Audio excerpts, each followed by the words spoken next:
What's up, world? I'm Cameron McKinney, and this is Pop Culture Spotlight, a podcast about the movie Maestro. Here's a quick synopsis. Leonard Bernstein, while becoming one of the most famous American composers, tries to maintain his marriage with actress Felicia Montealegre. The film stars Bradley Cooper, Carrie Mulligan, Sarah Silverman, Maya Hawke, and Matt Bomer. Standout performances. There have been many actors turned directors: Clint Eastwood, Ben Affleck, Kevin Costner, Warren Beatty, but very few of them do their best acting work in the movies that they direct. And that's what's happening with Bradley Cooper. With his two directorial efforts, he's perfectly showcasing his ability as an actor. It is to the point where you watch his two movies and you forget you're watching the guy from The Hangover. First, with A Star Is Born, he plays Jackson Maine, a famous musician who is on a downward spiral. In Maestro, he plays one of the most famous composers ever,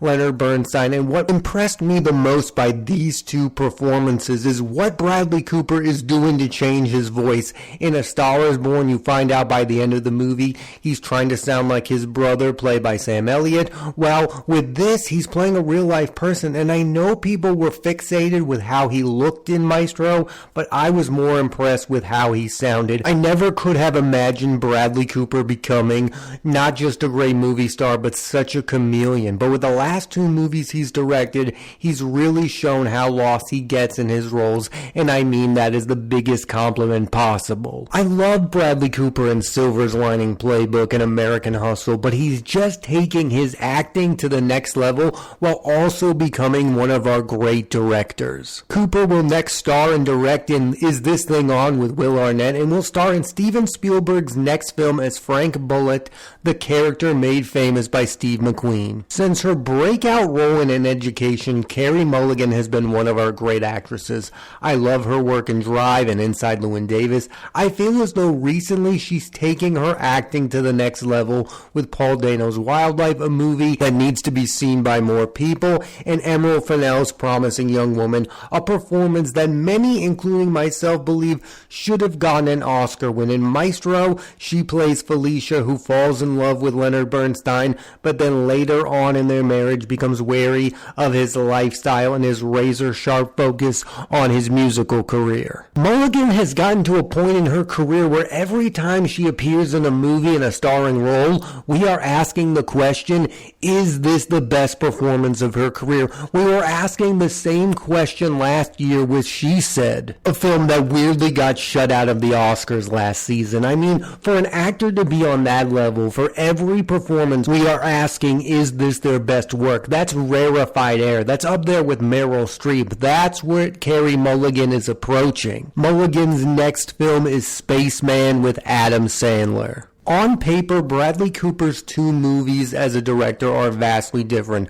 but there are some really big similarities. For one, both movies are about relationships from the beginning, middle, and end, the good times and the bad, and the strength of both movies is Cooper's electric chemistry with his female co-star, Lady Gaga in A Star Is Born, and Mulligan in Maestro. Also, both films have Cooper playing a musician and depicts the pitfalls of being a famous person, the main difference being that Maestro has him playing a real-life figure, where he's going to be graded against the man who actually lived. There's no easy way of saying this, but Bradley Cooper's two movies demand your attention. Like, there's no ignoring them. You couldn't just put on A Star Is Born on the background and not pay attention to what you're seeing, and I feel like Maestro has a similar quality, where it demands your attention, and there are very few movies that do that. There's like an adrenaline rush watching a Bradley Cooper directed movie, and I don't know quite what he's doing, but his films feel alive. He's asking you to fully engage in his movies, and he's making it so that they're worthwhile, that you should fully engage with them. I feel like there's no other director right now like Bradley Cooper, and for after two movies, for me to say that is really spectacular. I mean, we need filmmakers like this to make modern movies. I mean, Maestro and Star Is Born feel like old school movies and feel new and fresh at the same time, and that's what I think movies should be like. They should be nostalgic, but they should also be new and improved, and I feel like Bradley Cooper is as both an old school filmmaker and a new and improved filmmaker at the same time. I think Maestro is great. Do I think it's without flaws? Absolutely not. One of my biggest issues with this movie is that it is all about these two performances by Bradley Cooper and Carrie Mulligan, and that is enough. That should be enough. But I was highly anticipating the other supporting performances, because A Star is Born, as good as Lady Gaga and Bradley Cooper are in that movie, the other supporting performances are great.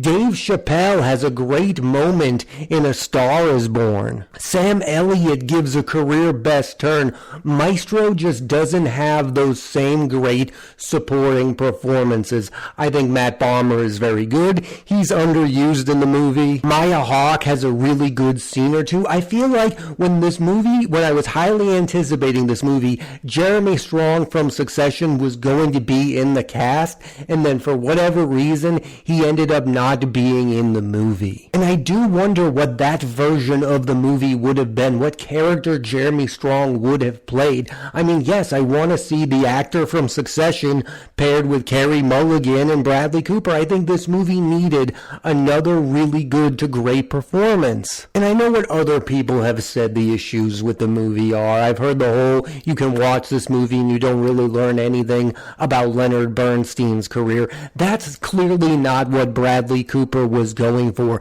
None of these movies are going for that. They don't want to be an infomercial. They want to be entertaining. I believe that Bradley Cooper made the most entertaining film he possibly could about the life of Leonard Bernstein. And this is the problem with making a biopic. If you do make a movie where it's just reliving historical moments, people are going to say that that movie's boring, and if you leave out crucial facts, people are going to be mad about that. There's no winning when it comes to making biopics. The best biopics to me are the one that give you who this person was as a human being, the essence of a human being. It doesn't need to be 100% factually correct. Just give me an idea of who this person was, and I feel like with Maestro, you're probably getting that about Leonard Bernstein. You're getting a feel for who he was. It's not 100%. Bradley Cooper's not saying it's 100%. Just enjoy the movie for what it is. But I really do like Bradley Cooper's first two choices of movies, that he's made two old school feeling movies. I mean, A Star is Born is what, the fifth remake of that movie. So he makes a remake and then he makes a biopic, but he does them in a way that you've never seen before. That's what he's doing. He's reigniting the genre itself, and some people might argue with that.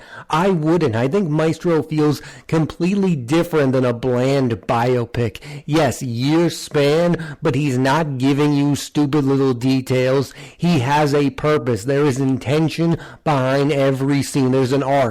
And the arc of this movie is the relationship between Leonard and Felicia. That is the arc of the film. That's what we're going for. That's what we're looking at. Throughout, it's not just about the career of Leonard Bernstein. And don't act like you'd want that movie. That would be a really boring movie.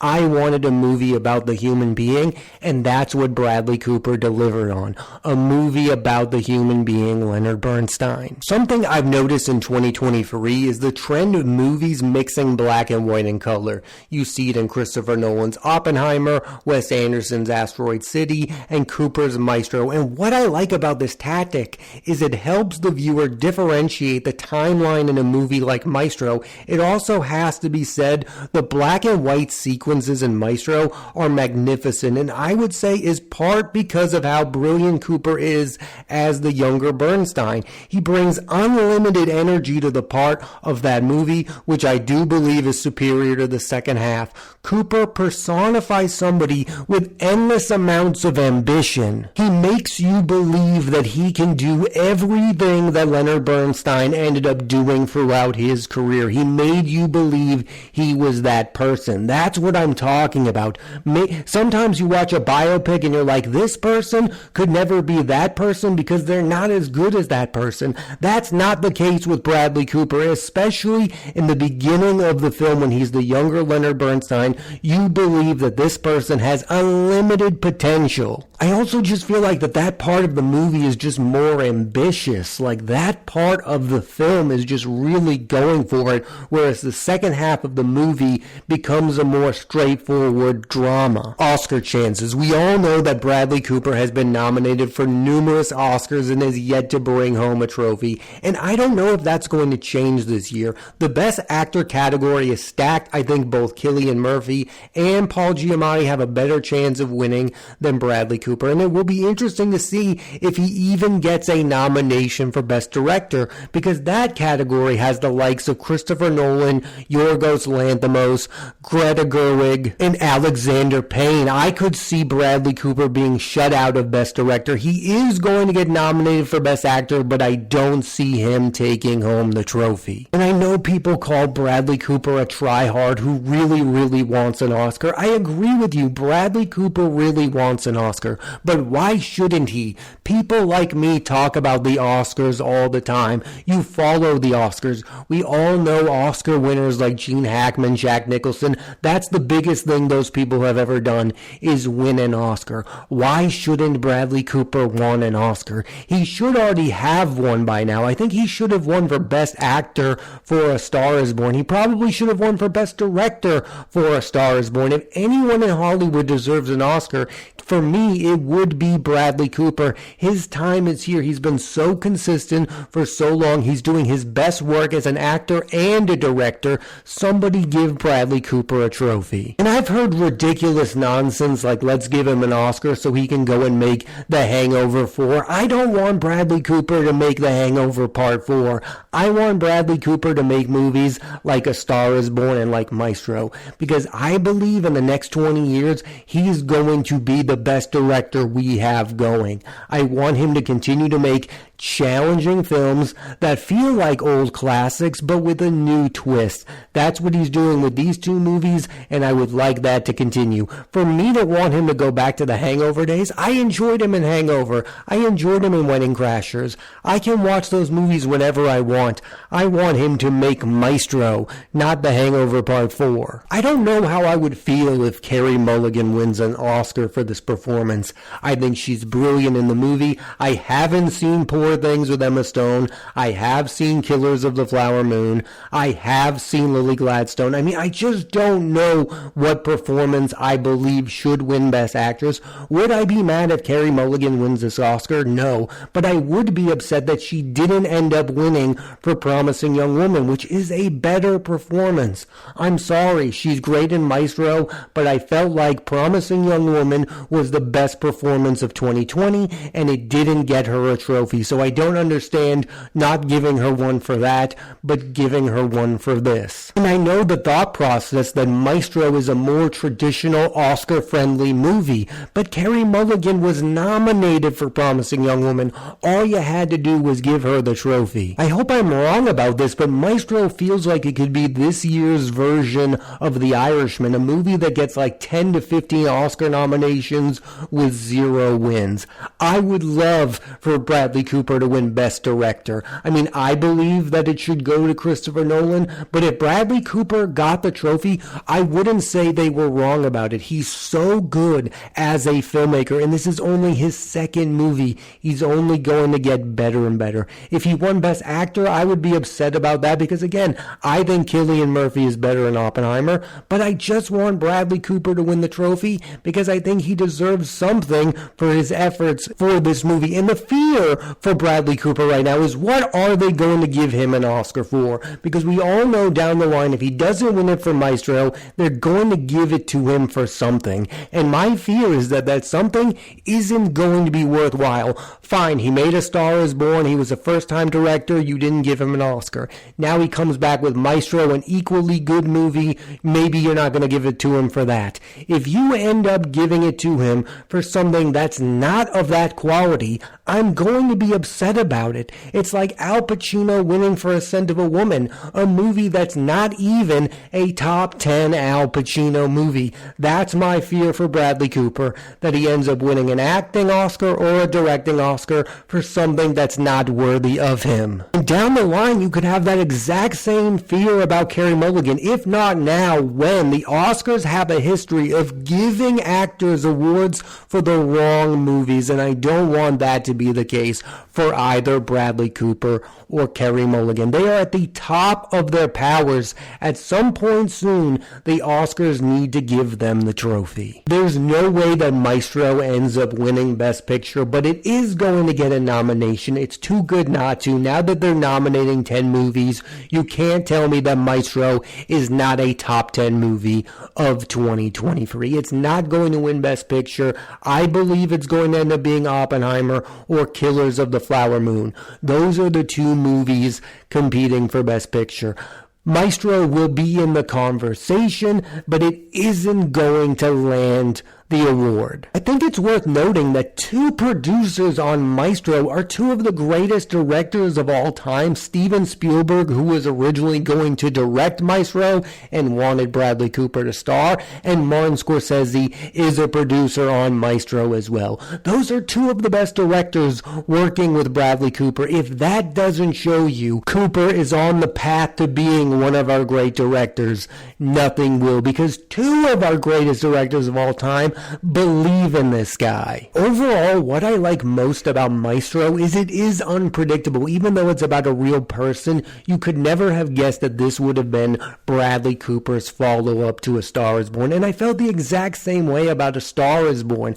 I've never seen a movie like it, and I've never seen a movie like Maestro. There are very few filmmakers you can say that about, and Bradley Cooper right now is on that short list of making movies I've never seen before. It's as if the filmmakers become a genre of themselves. I've said this about Martin Scorsese. There's nobody who can do what Martin Scorsese does. I feel the same way about Damien Chazelle, a movie like Babylon. There's no one else who could have made that movie, and I feel the exact same way about Bradley Cooper. Nobody could have made Maestro the way that it's made, like Bradley Cooper. This goes without saying and is obvious, but a director's follow-up to their first hit movie is really important. I mean, Steven Spielberg followed up Jaws with Close Encounters. Greta Gerwig followed up Lady Bird with Little Women. Jordan Peele followed up Get Out with Us. I'm sure there were tons and tons of people waiting to say that A Star is Born was a fluke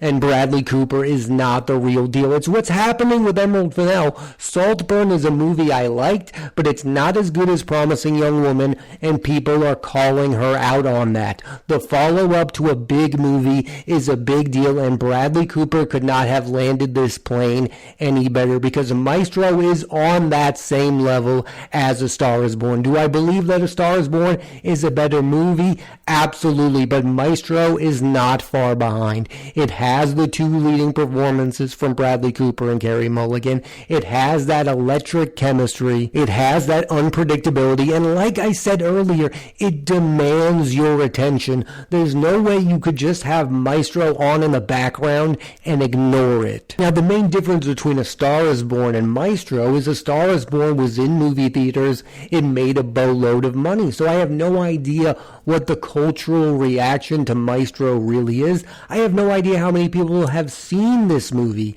We will tell. Only time will tell. I feel like this is a movie that is going to grow in stature, that Bradley Cooper's career as a director is obviously going to continue. I don't think he'll be making movies for streaming services much longer. I think he'll go back to making a movie that releases in movie theaters, although who knows where the culture is going when it comes to movies in movie theaters. I feel like Maestro could have been a minor hit in movie theaters, but I don't think a lot of people would have seen it the same way they saw A Star is Born. I mean, I feel like the Lady Gaga effect really got people to go to the movies for A Star is Born. I don't see how you watch this movie and not say to yourself that Bradley Cooper is one of our great living artists. I want him to win an Oscar. I want him to continue to make movies like A Star is Born and Maestro. Maestro. I want him to continue to work with actresses like Lady Gaga and Carrie Mulligan, because clearly he knows how to get great performances out of them. And I couldn't be more excited for his third film whenever that comes out. Thanks for listening to this edition of Pop Culture Spotlight. I'm Cameron McKinney, and there'll be a new episode of the podcast every Thursday